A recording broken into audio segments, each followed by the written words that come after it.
Marcus Thompson had always believed in the power of trust. At 32, he was a successful software engineer at a tech startup in Austin, Texas, with a beautiful wife, a comfortable home in the suburbs, and a best friend who'd been by his side since college. Life seemed perfect, till its wife, Alina Rodriguez Thompson, was a vibrant marketing executive with an infectious laugh and ambitious dreams. They'd met at a conference 5 years ago, was married after a whirlwind 2-year romance, and had been building what Marcus thought was an unshakable foundation together. Alina was the kind of woman who lit up every room she entered with her warm brown eyes and natural charisma that made everyone gravitate toward her. Before we jump back in, tell us where you're tuning in from, and if this story touches you, make sure you're subscribed, because tomorrow I've saved something extra special for you.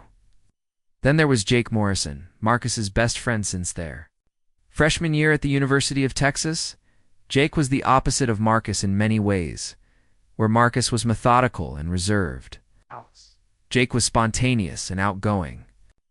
He worked as a commercial photographer, traveling frequently for shoots, but always made time for their weekly basketball games and monthly poker nights. The three of them had become inseparable, with Jake often joining Marcus and Alina for dinners, vacations, and celebrations. That Tuesday evening in March started like any other. Marcus was working late at the office, debugging code for a client presentation, when he received a text from Alina. "Working late tonight, too. Don't wait up. Love you." He smiled at his phone, appreciating how understanding she was about his demanding schedule around 9 p.m. Marcus decided to surprise Alina with her favorite Thai takeout from the restaurant across town. He knew she'd been stressed about a major campaign launch, and he wanted to show his support. The drive to her office building took 20 minutes, and he hummed along to the radio, excited to see her face when he walked in with pad thai and spring rolls.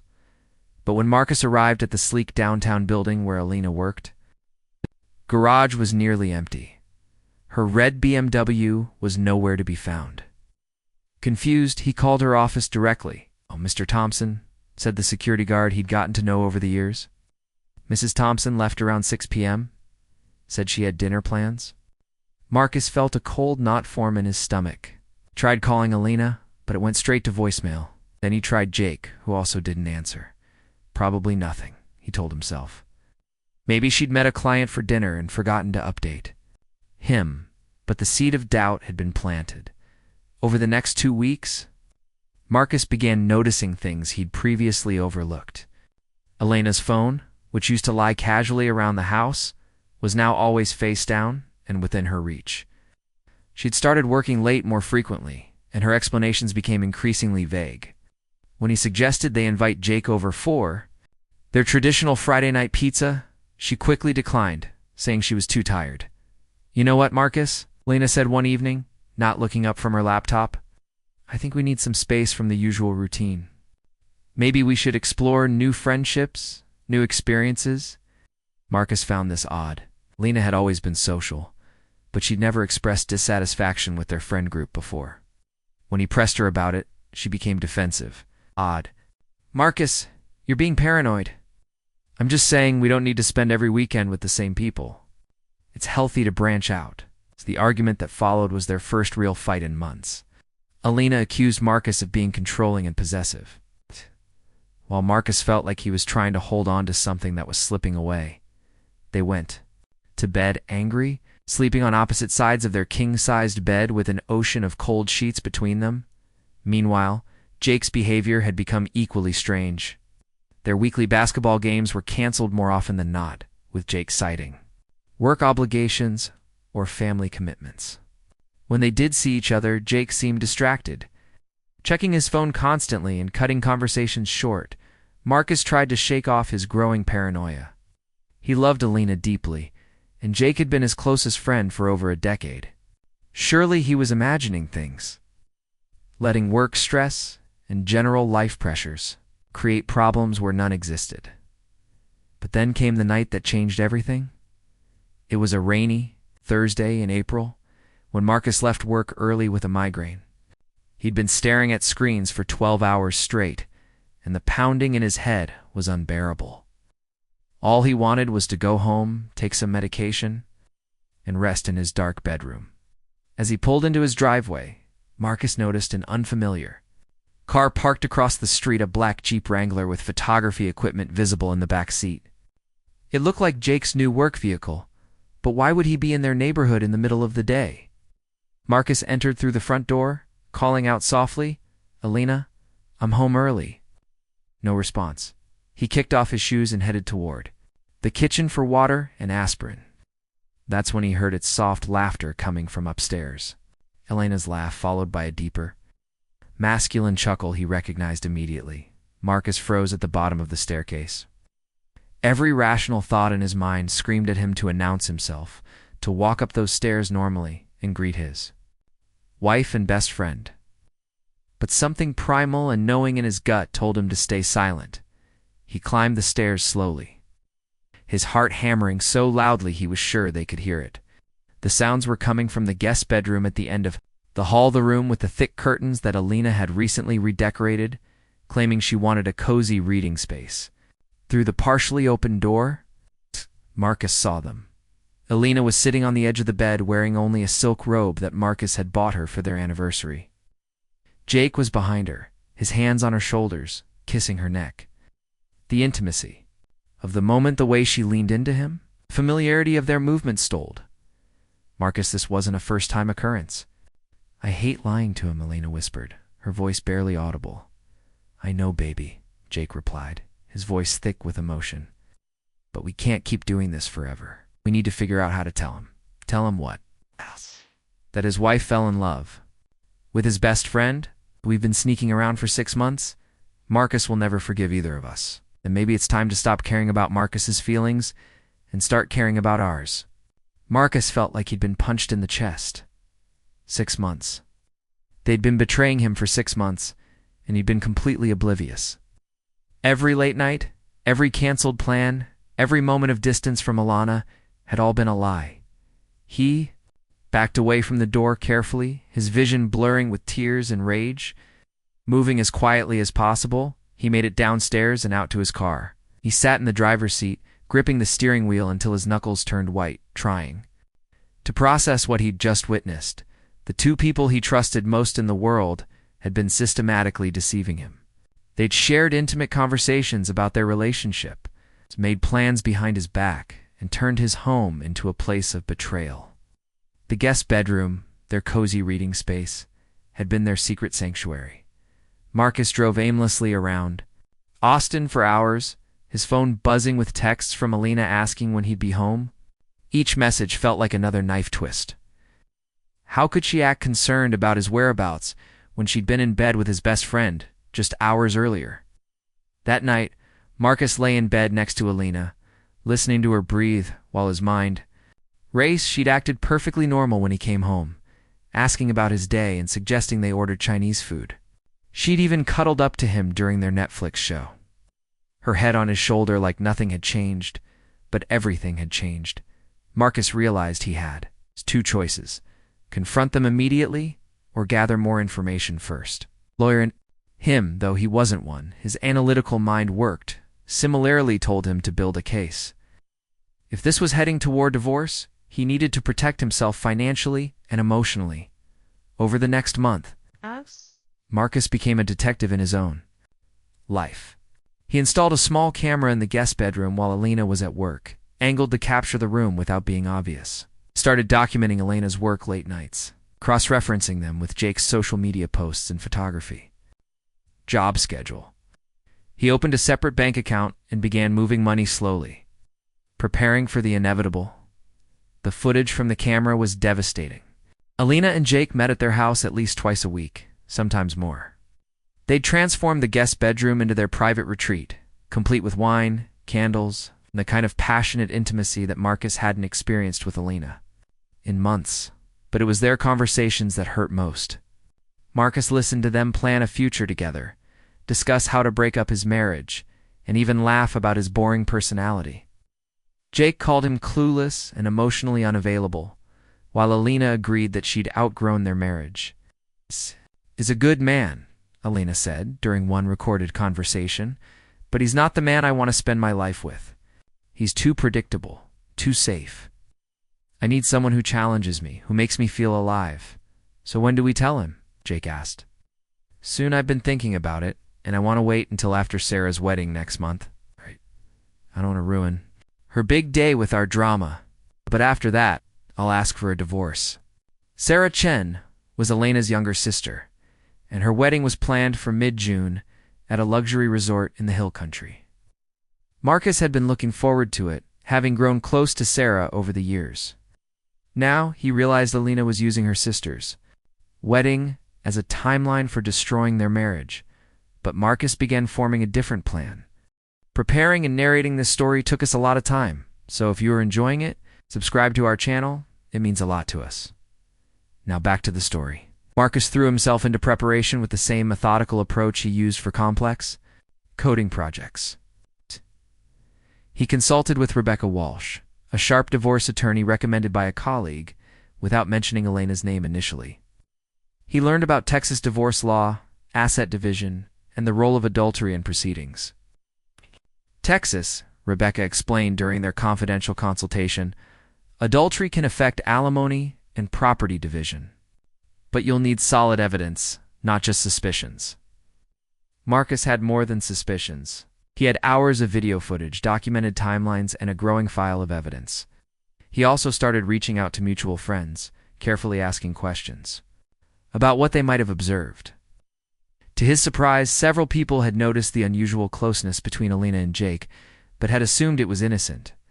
His friend, David Martinez, who worked with Jake occasionally, mentioned seeing them at a restaurant together on an evening when Elena had told Marcus she was working late.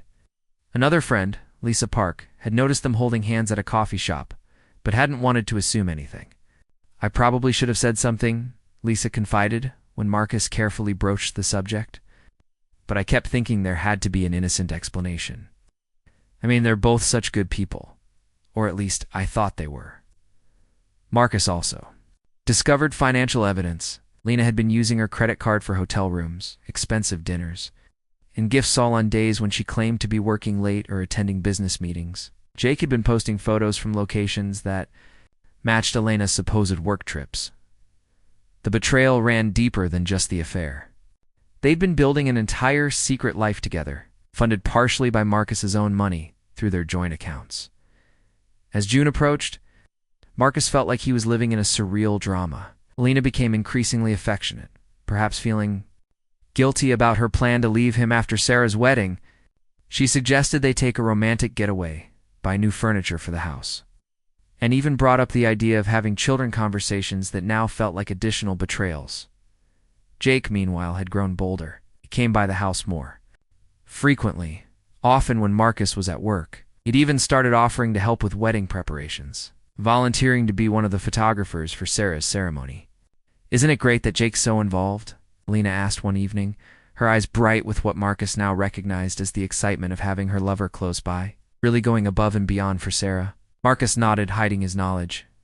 Behind a carefully neutral expression, yeah, he's a good friend. The irony wasn't lost on him. Jake would be photographing the wedding where Elena planned to gather courage for ending their marriage, while Marcus planned to reveal their affair.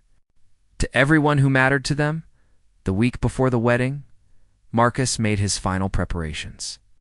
He printed copies of the most damning evidence, photos, financial records, and transcripts of their recorded conversations. He prepared a letter explaining his discovery and his decision to end the marriage. Most importantly, he scheduled a meeting with Elena's father, Robert Rodriguez, a traditional man who had always treated Marcus like a son. I need to show you something about Elena and Jake, Marcus told Robert during their private meeting at a quiet restaurant. I wish I didn't have to, but you'll understand once you see this. Robert's face went through a series of emotions as Marcus presented the evidence carefully and respectfully. Anger, disappointment, and finally, determination. What do you want to do about this? Robert asked, his voice heavy with sadness. I want to handle this with dignity, Marcus replied. But I also want them to understand the consequences of their choices. Elena's planning to ask for a divorce after Sarah's wedding. I think it's appropriate that their relationship be revealed. In a public setting, just like they've been conducting it behind my back? Robert nodded slowly. Sarah's wedding is in 3 days. What do you need from me? The hill country resort was stunning in the June sunlight. Rolling hills covered in wildflowers stretched in every direction, and the ceremony space overlooked a crystal-clear lake. Sarah had chosen a perfect venue for her dream wedding, and Marcus felt genuinely sorry that his actions might overshadow her special day. But he'd planned carefully to minimize the impact on Sarah while maximizing the impact on Alina and Jake. Marcus arrived at the resort early, ostensibly to help with setup, but actually to position himself strategically. He'd coordinated with Robert, who would be making a speech during the reception. The plan was elegant in its simplicity. Robert would call for a toast to honesty and fidelity in marriage. Then Marcus would stand up to make his own announcement. Looked radiant in her bridesmaid dress, a flowing lavender gown that complemented her dark hair beautifully. She was in her element, organizing last-minute details and ensuring everything was perfect for her sister. Marcus felt a pang of genuine sadness watching her. This was the woman he'd fallen in love with, passionate and caring and beautiful. But she was also the woman who'd been lying to him for 6 months. Jake was everywhere with his camera, capturing candid moments and posed shots. He seemed relaxed and happy, laughing with the other groomsmen and stealing glances at Alina when he thought no one was looking. Marcus wondered if Jake felt any guilt about photographing a wedding while planning to destroy another marriage. Ceremony itself was beautiful. Sarah and her fiancé, Michael Torres, exchanged vows with tears in their eyes and joy radiating from their faces. Marcus found himself thinking about his own wedding day with Alina, how hopeful and excited they'd been about their future together. He genuinely believed they'd grow old together, face challenges side by side, and build something lasting.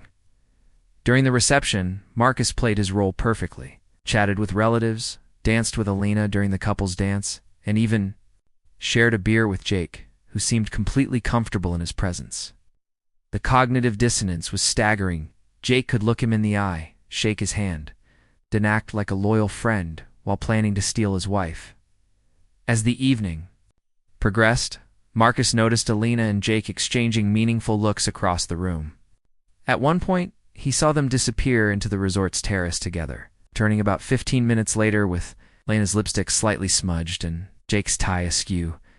They couldn't even maintain their deception for the duration of Sarah's wedding. The time came during the speech portion of the reception. Sarah and Michael had thanked everyone for coming, and Robert had been introduced to make a toast as the father of the bride. Marcus watched from his table as Robert stood up, microphone in hand, his expression serious but controlled. "Good evening, everyone," Robert began, his voice carrying across the reception hall. "I want to thank you all for being here to celebrate Sarah and Michael's wedding. Marriage is a sacred bond built on trust, honesty, and mutual respect. It requires both partners to be faithful, not just in their actions, but in their hearts." Marcus saw Alina shift uncomfortably in her seat, perhaps sensing something in her father's tone. Jake was busy adjusting his camera settings, apparently oblivious to the developing situation. "Today, as we celebrate the beginning of Sarah and Michael's journey together," Robert continued, "I'm reminded of how precious and fragile trust can be. When that trust is broken, it doesn't just affect the couple involved, it affects entire families, friendships, and communities." Now Alina was looking directly at her father, a frown creasing her brow. Several other family members were also picking up on the unusual direction of the speech, which is why Robert said, his voice growing stronger, "I believe in addressing betrayal directly and honestly. Sarah and Michael, your marriage is starting with a clean slate, with honesty and integrity. But not everyone here tonight can say the same." Robert's eyes found Alina in the crowd, and Marcus saw recognition dawn on her face. She went pale, her hand gripping her wineglass so tightly he thought it might shatter. "I'm going to ask my son-in-law, Marcus Thompson, to share some words with us about the importance of honesty in marriage." The microphone was passed to Marcus, who stood up slowly. The reception hall had gone quiet, with guests sensing that something significant was happening. Alina was staring at him with wide, frightened eyes, while Jake had finally looked up from his camera, confusion evident on his face. "Thank you, Robert," Marcus said, his voice steady despite the adrenaline coursing through his veins. "I want To start by saying that Sarah and Michael, this day is about your love and your commitment to each other. What I'm about to share doesn't diminish the beauty of what you've created together. He paused, scanning the room until his eyes met Elena's. She was shaking her head slightly, as if she could make him stop. 6 weeks ago, I discovered that my wife, Elena, has been having an affair with my best friend, Jake Morrison, for the past 6 months. They've been meeting in our home, planning their future together, and discussing how to end our marriage after this wedding. The reaction was immediate and dramatic. Gasps echoed through the hall. Several people turned to stare at Elena and Jake. Sarah stood up from the head table, her face a mixture of shock and anger. Michael put his arm around her protectively. Elena jumped to her feet, her face flushed with humiliation and rage. "Marcus, how dare you? This is my sister's wedding." "Exactly," Marcus replied calmly. "It's a celebration of honest love and commitment. I thought it was the perfect time to reveal dishonest betrayal." Jake had gone completely still, his camera hanging forgotten around his neck. He looked like a deer caught in headlights, his usual confidence completely shattered. "I have evidence," Marcus continued, pulling out a folder from his jacket. "Photos, financial records, recorded conversations. For 6 months, Elena and Jake had been lying to me, to all of you, and to themselves. They've been planning to break up our marriage." Right after this celebration of marriage, Elena's mother, Maria Rodriguez, stood up and walked over to her daughter. "Is this true, Elena?" Elena looked around the room desperately, seeking support or escape. Finding neither, she straightened her shoulders and lifted her chin defiantly. "Yes, it's true," she said, her voice carrying across the silent hall. "Fell in love with Jake. I was going to ask Marcus for a divorce after tonight. I didn't want to ruin Sarah's wedding." "But you had no problem ruining my marriage," Marcus replied, "or betraying the trust of everyone in this room who cares about you." Jake finally found his voice. "Marcus, man, we never meant for it to happen. It just ... we fell in love." "Oh, you fell in love?" Marcus repeated, his composure finally cracking. "You fell in love by sneaking around behind my back for 6 months? By using my home as your personal hotel? By spending money from our joint accounts on your romantic getaways?" The room erupted in murmurs and shocked conversations.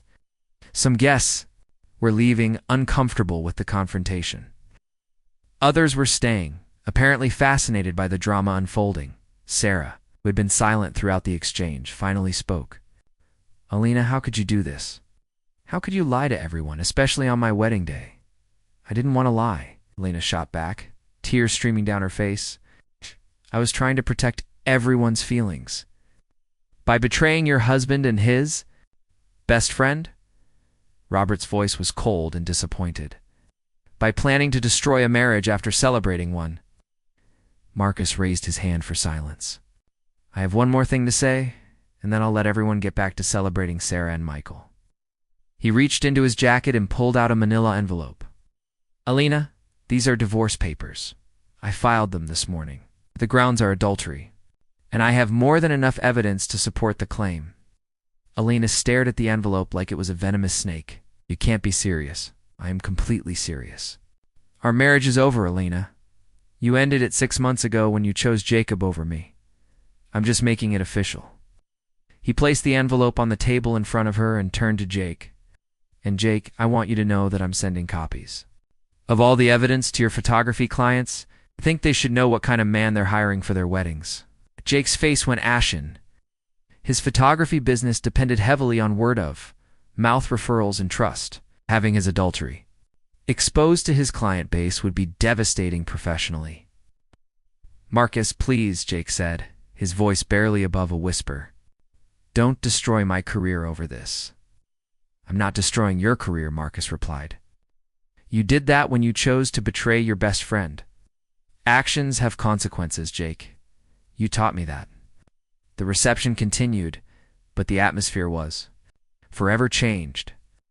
Some guests rallied around Sarah and Michael, trying to restore some joy to their celebration. Others clustered around Elena and Jake, offering support or expressing their shock.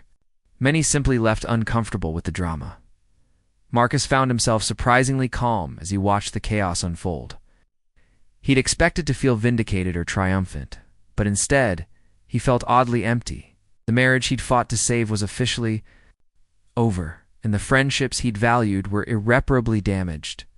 Sarah approached him as he was preparing to leave. "Marcus, I'm sorry this happened. I'm sorry Alina hurt you, and I'm sorry it came out at my wedding. I'm sorry too, Sarah. I tried to think of a way to handle this that wouldn't affect your special day. But Alina was using your wedding as her timeline. It seemed ... appropriate." Sarah hugged him tightly. "You'll always be family to me, Marcus." Alina made her choice. "But that doesn't change how Michael and I feel about you." Elena's mother, Maria, also approached him. "Marcus, I'm ashamed of my daughter's behavior. You didn't deserve this." "Thank you, Maria. I'm going to miss your family dinners and your advice about dealing with Elena's stubborn streak." "You're welcome in our home anytime," Maria said firmly. "Alina's actions don't represent our family's values." Marcus noticed that Alina and Jake had left the reception separately, presumably to avoid further confrontation. He wondered if they were together somewhere, comforting each other and planning their next move, or if the public humiliation had driven them apart. 3 months later, Marcus was settling into his new apartment in downtown Austin. The divorce had proceeded quickly, with Elena's adultery making the asset division straightforward. She'd kept the house, but had to buy out his share, which left her financially strained. Jake's photography business had indeed suffered, with several clients canceling bookings. After learning about the affair, Marcus had initially felt guilty about the professional consequences for Jake. But Rebecca Walsh had reminded him that he'd simply revealed the truth.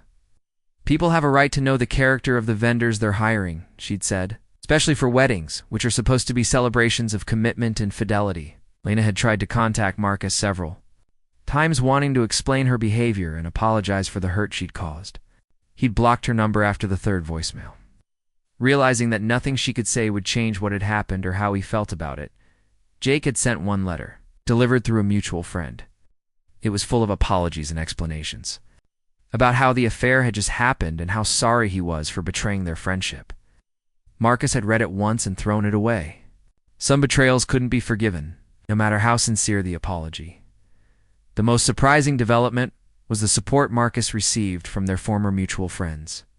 Many people reached out to express their shock at Alina and Jake's behavior, and their support for how Marcus had handled the situation.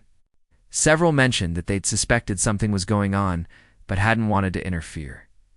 David Martinez became a closer friend, helping Marcus adjust to single life and introducing him to new social circles. "You know what, man?" David said one evening, over beers, "I always thought Alina was too high maintenance for you. You're better off without someone who could lie to your face for 6 months." Marcus threw himself into work and personal growth with the same intensity he'd applied to uncovering the affair. He got a promotion at his tech company, took up rock climbing, and started volunteering at a local animal shelter. The physical activity and helping others has provided therapeutic benefits he hadn't expected. 6 months after the divorce was finalized, Marcus ran into Alina at a coffee shop near his old neighborhood.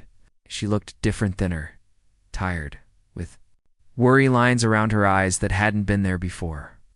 "Marcus," she said, approaching his table hesitantly. "Can we talk?" He gestured to the empty chair across from him.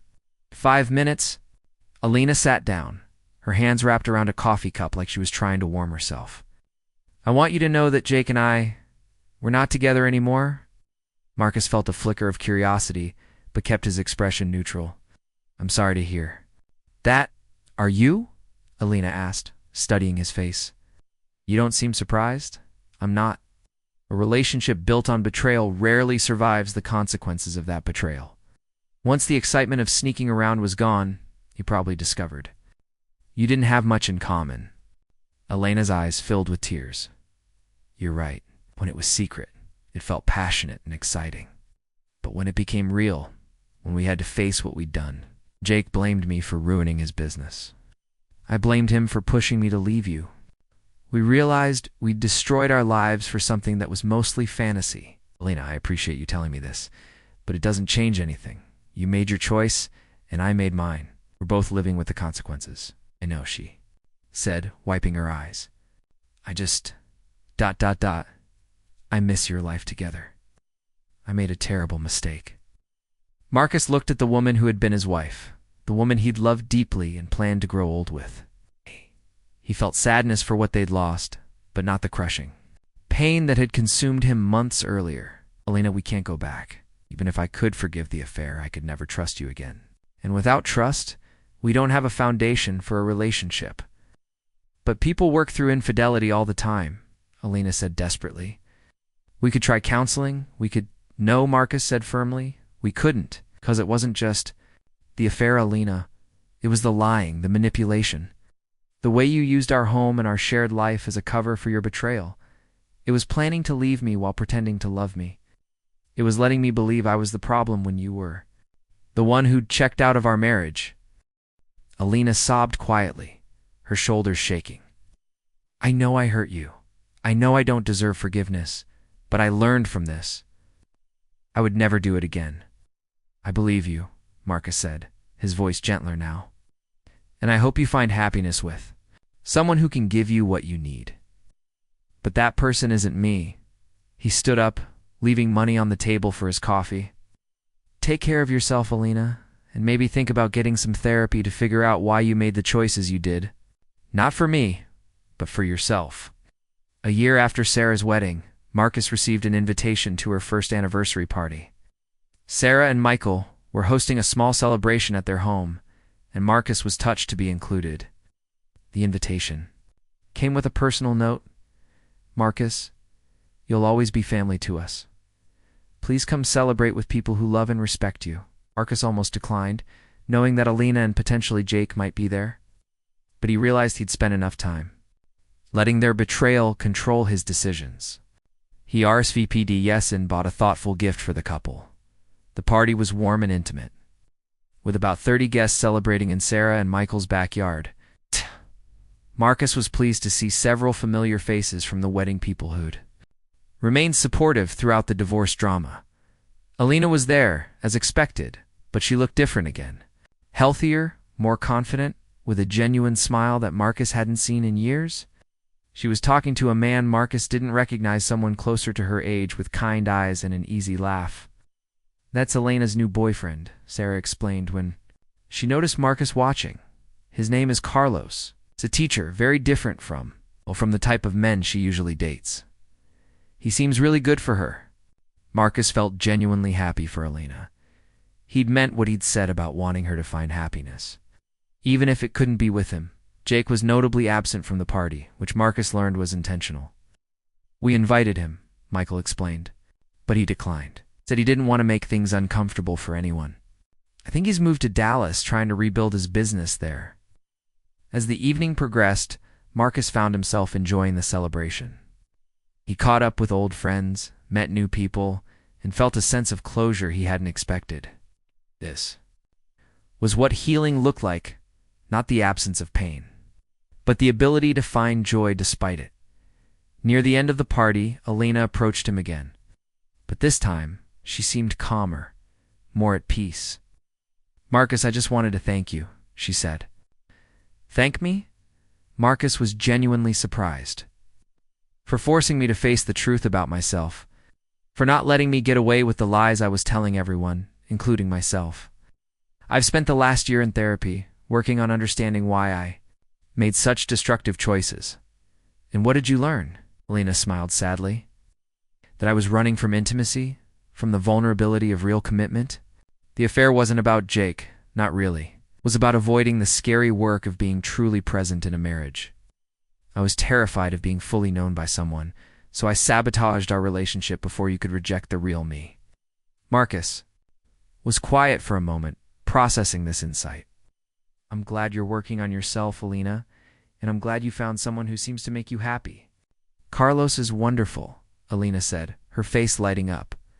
"He's patient and honest and doesn't let me get away with my old patterns. We're taking things slowly, building a foundation of trust and communication. That sounds healthy. It is. And, Marcus, I need you to know that you were a good husband. You deserved better than what I gave you. The problems in our marriage were about my issues, not yours." Marcus felt a weight lift from his shoulders that he hadn't realized he'd been carrying. "Thank you for saying that. It means more than you know. They talked for a few more minutes, sharing memories and expressing mutual wishes for each other's happiness. When Alina walked away to rejoin Carlos, Marcus felt a profound sense of peace. This was what forgiveness looked like. Not reconciliation, but the release of resentment and the ability to wish someone well despite the pain they'd caused. 2 years after the wedding incident, Marcus met Amanda Foster at a rock climbing gym. She was a pediatric nurse with an infectious laugh and a straightforward way of communicating that Marcus found refreshing. Amanda knew about his divorce and the circumstances surrounding it, but she didn't treat him like a victim or a broken person in need of fixing. "I appreciate that you're honest about your past," Amanda said during one of their early conversations. "A lot of people try to pretend their previous relationships didn't happen or matter, but they shape who we become." "How so?" Marcus asked, genuinely curious about her perspective. "Well, you learned what you won't tolerate in a relationship. You learned the importance of trust and communication. You learned that you're stronger than you thought you were. Those are valuable lessons, even if they came from painful experiences."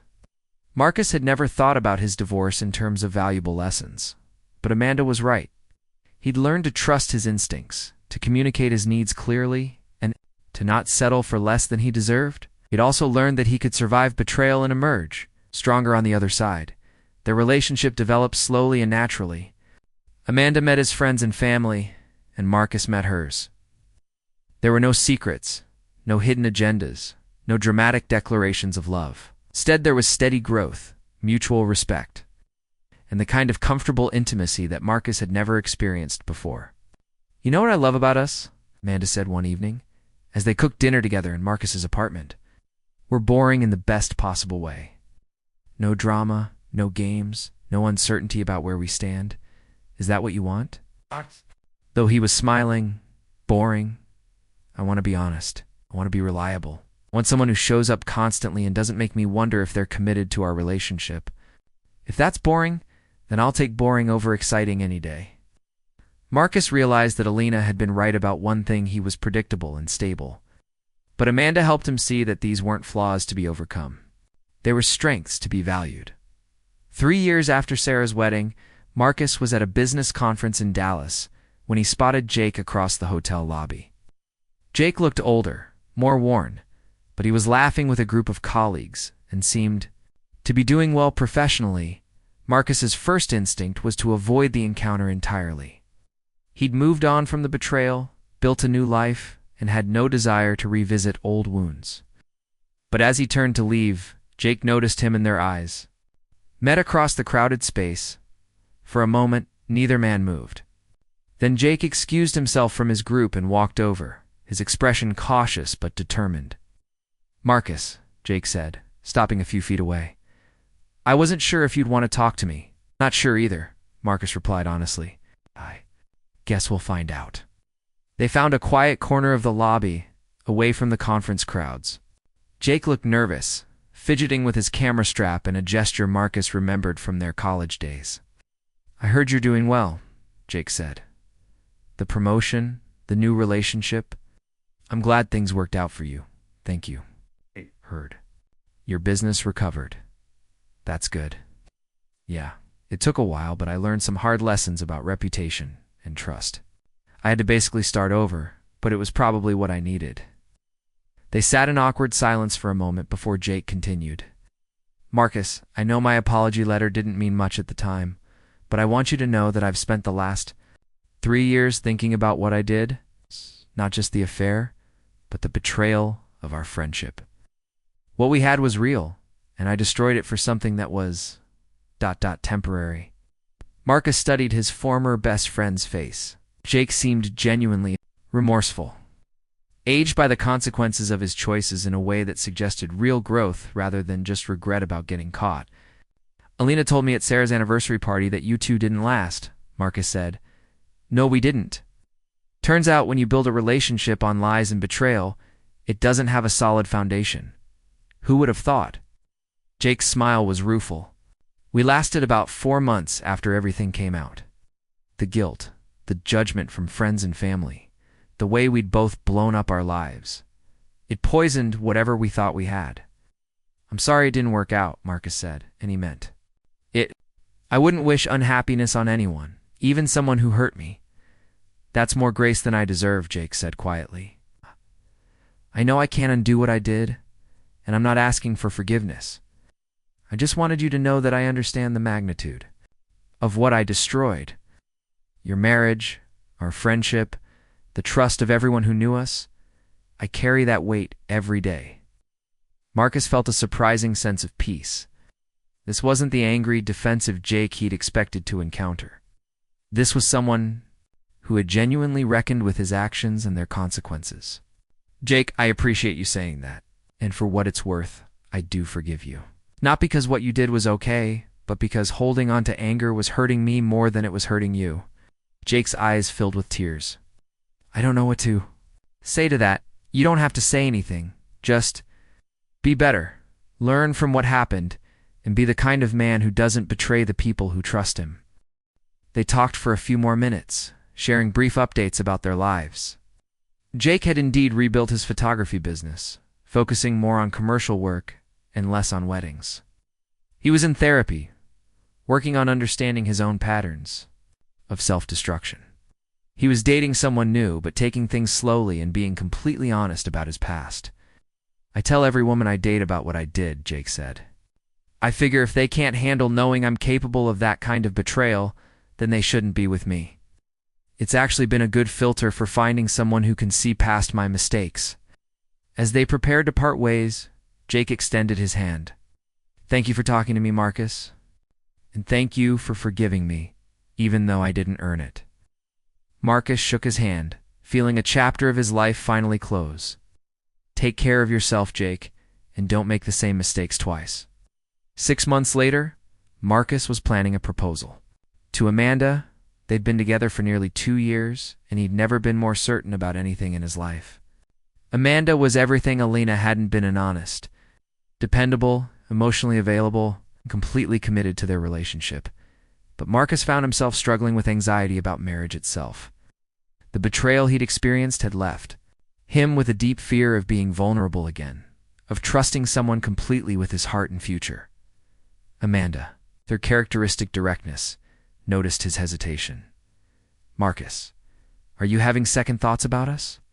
She asked one evening after he'd been particularly quiet during dinner. No, he said quickly.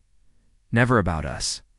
But I'm scared about marriage, about making that level of commitment again. Amanda set down her fork and looked at him seriously.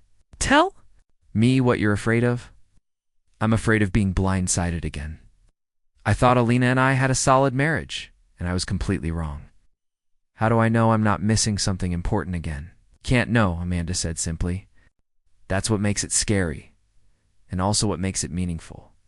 But Marcus, our relationship is nothing like what you described about your marriage to Alina. How so? We talk about everything. We don't have secrets. We've both been completely honest about our pasts, our fears, our needs. We've built our relationship on transparency, not just attraction or convenience. Marcus realized she was right. He knew more about Amanda's thoughts, feelings, and daily life than he'd ever known about Elena's.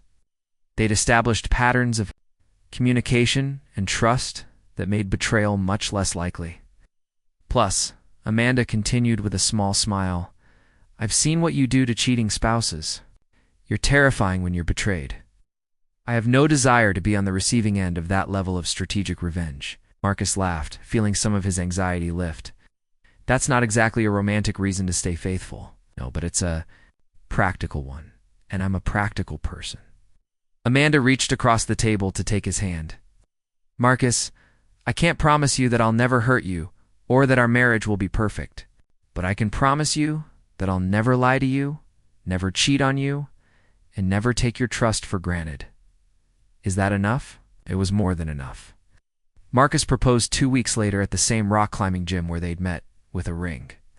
Hidden in the chalk bag she used for difficult climbs, Amanda said yes while hanging upside down from the ceiling, which seemed perfectly fitting for their unconventional but solid relationship. Marcus and Amanda's wedding was everything Marcus's first wedding hadn't been: small, intimate, and completely honest. They chose a simple ceremony in Amanda's family's backyard. With only 50 guests who truly knew and supported them. Sarah and Michael were there. of course along with Marcus's family and close friends. Elena was not invited, which felt right, to both Marcus and Amanda. This was about moving forward, not revisiting the past. The ceremony was officiated by Amanda's uncle, a retired minister who had known her since childhood. His words about marriage were practical and real, acknowledging that commitment was a choice made daily, not just a feeling experienced occasionally. Marcus and Amanda, he said, you've both learned that love isn't enough to sustain a marriage. You need respect, trust, communication, and the willingness to choose each other even when it's difficult. You've built your relationship on these foundations, and that's why I'm confident in your future together. During their vows, Marcus spoke about learning to trust again and finding someone worthy of that trust. Amanda spoke about the difference between exciting love and sustainable love and how she'd rather have the latter. I promise to be boring with you, she said, echoing their earlier conversation. To show up consistently, to communicate honestly, and to never make you wonder where you stand with me. The reception was relaxed and joyful, with good food, dancing, and heartfelt toasts from friends and family. Marcus's father spoke about watching his son rebuild his life with courage and wisdom. Amanda's sister talked about how happy Marcus made Amanda and how their relationship had restored her faith in honest partnerships. As the evening wound down, Marcus and Amanda sat on the porch swing in her parents' backyard, watching the last few guests say their goodbyes. Any regrets? Amanda asked, leaning against his shoulder.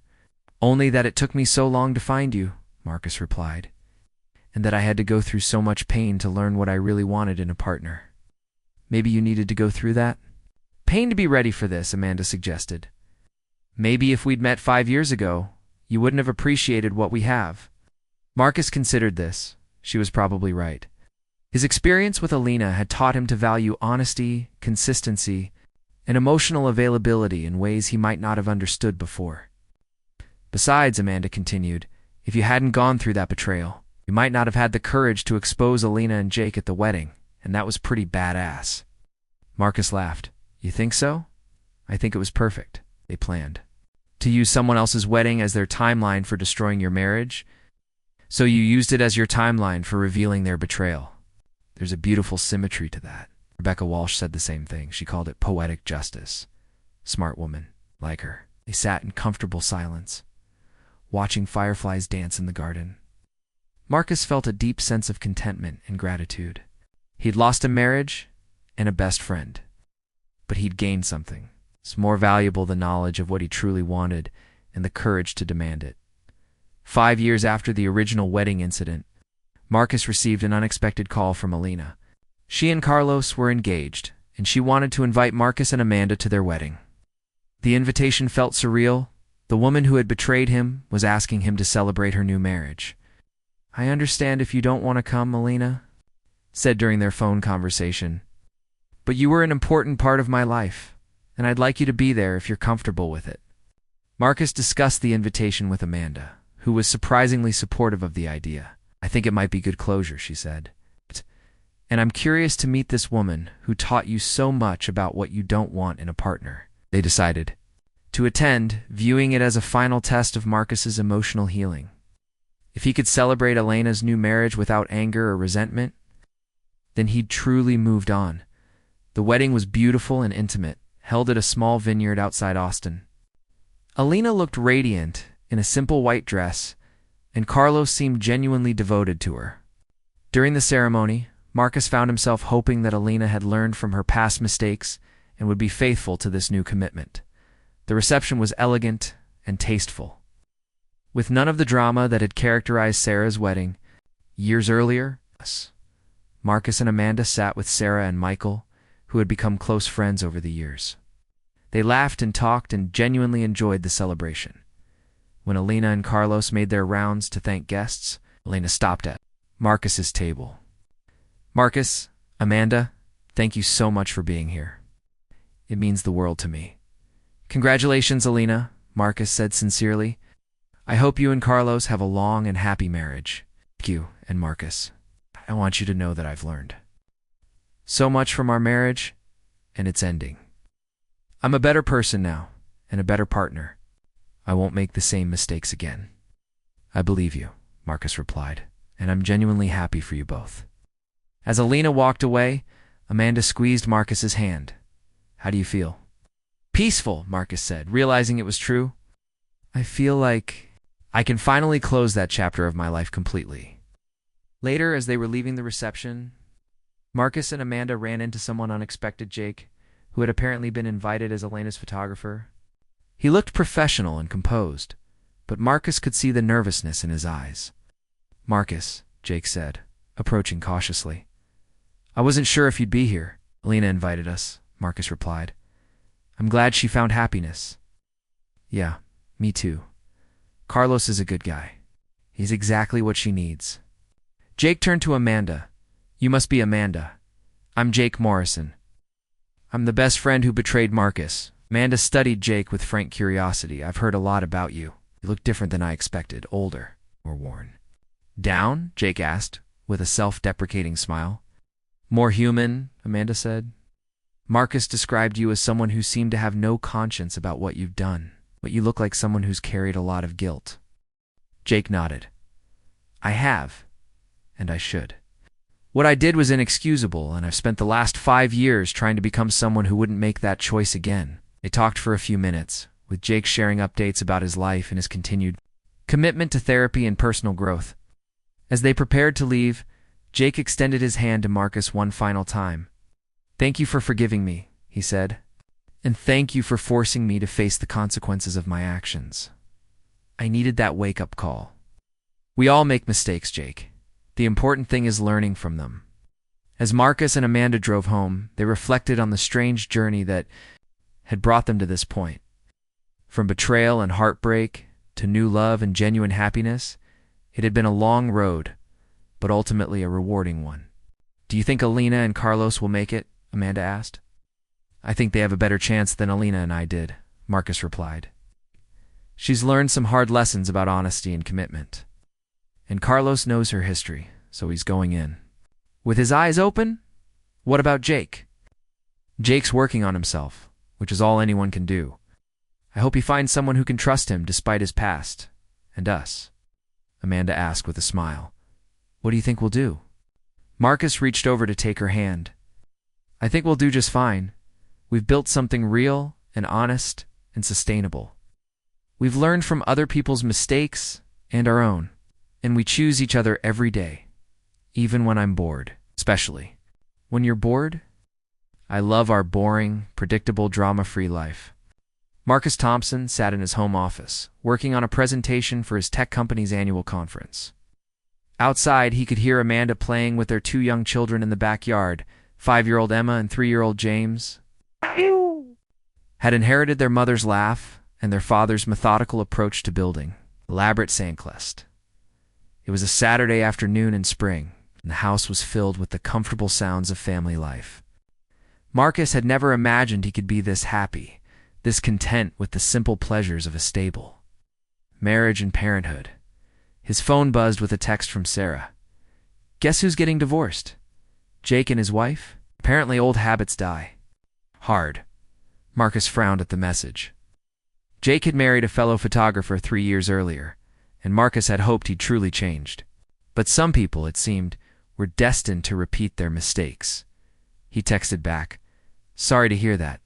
How do you know?" "Lena told me. She and Carlos are doing great, by the way. They're expecting their first child." Marcus smiled at this news. Alina had found her happiness with Carlos. They'd built what appeared to be a solid marriage based on honesty and mutual respect. He was genuinely glad for them. "That's wonderful news about Alina and Carlos," he replied. "Send them my congratulations." Marcus set down his phone and looked out the window at his wife and children. Emma was explaining something very seriously to James, who was nodding solemnly while completely ignoring her instructions and doing his own thing. Amanda was laughing at both of them, her hair pulled back in a messy ponytail and her clothes covered in sandbox sand. This was the life he'd always wanted but hadn't known how to ask for. A partner who was fully present, children who felt secure and loved, a home filled with laughter and honesty. It had taken betrayal and heartbreak to teach him what he truly valued. But he wouldn't trade the journey for anything. Amanda looked up and caught him watching them through the window. She waved and he waved back, then saved his work and headed outside to join his family. "Daddy," Emma called out, running toward him with sand-covered hands. "Look what we built!" Marcus admired the elaborate castle structure, complete with a moat and several towers. "This is incredible. You guys are amazing architects." James helped, Emma said generously, though James had clearly been more interested in eating sand than building with it. "I can see that." "James, buddy, sand isn't food." James grinned at him, unrepentant, and went back to his sandbox feast. Amanda walked over and kissed Marcus's cheek. "How's the presentation coming?" "Good.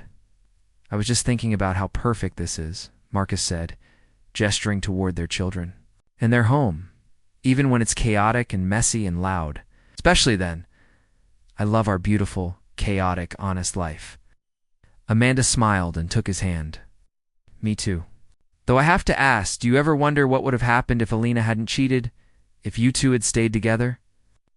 Marcus considered the question seriously. "Sometimes. But I think we would have been miserable. We weren't right for each other, and the affair was just a symptom of deeper problems. If it hadn't been Jake, it would have been someone else eventually. Do you think she would have left you anyway?" "Probably. She was running from intimacy and commitment, and I was too passive to force her to deal with her issues. We might have limped along for a few more years, but we wouldn't have been happy, and you wouldn't have Emma and James." Marcus looked at his children, who were now engaged in a complex game that involved burying each other's feet in sand. "I wouldn't have them. Or you. I can't imagine a life without any of you." As the sun began to set, they gathered their children and headed inside for dinner. Emma chattered about her day at preschool while James made airplane noises with his food. Amanda told Marcus about her shift at the hospital, sharing funny stories. About her young patients, it was ordinary and perfect, and everything Marcus had ever wanted that night.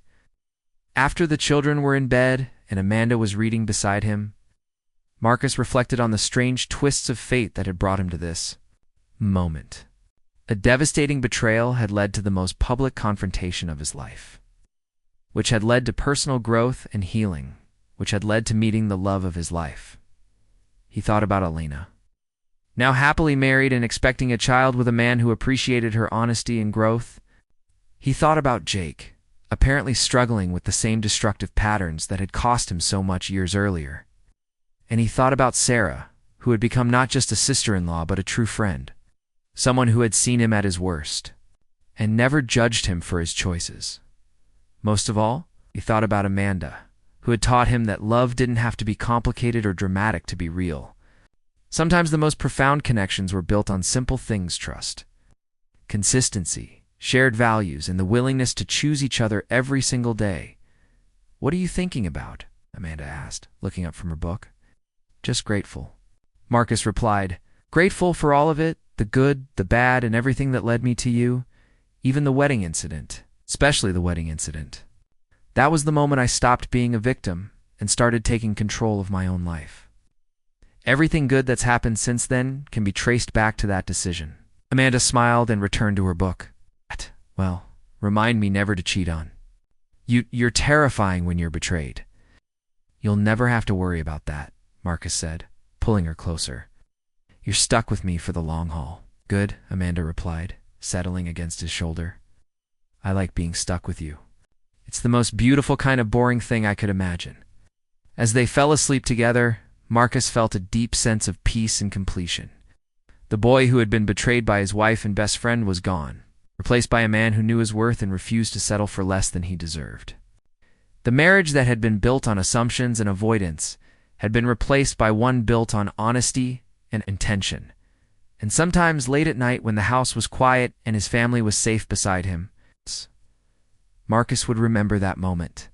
At Sarah's wedding, when he'd stood up with divorce papers in his hand and refused to be a victim any longer, it had been the scariest and most empowering moment of his life, and it had led him to everything he'd ever truly wanted.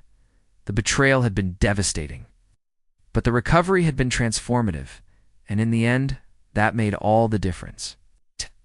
Next, You've got 2 more standout stories right on your screen. If this one hits the mark, you won't want to pass these up. Just click and check them out. Don't forget to subscribe and turn on the notification bell so you don't miss any. Upload from us.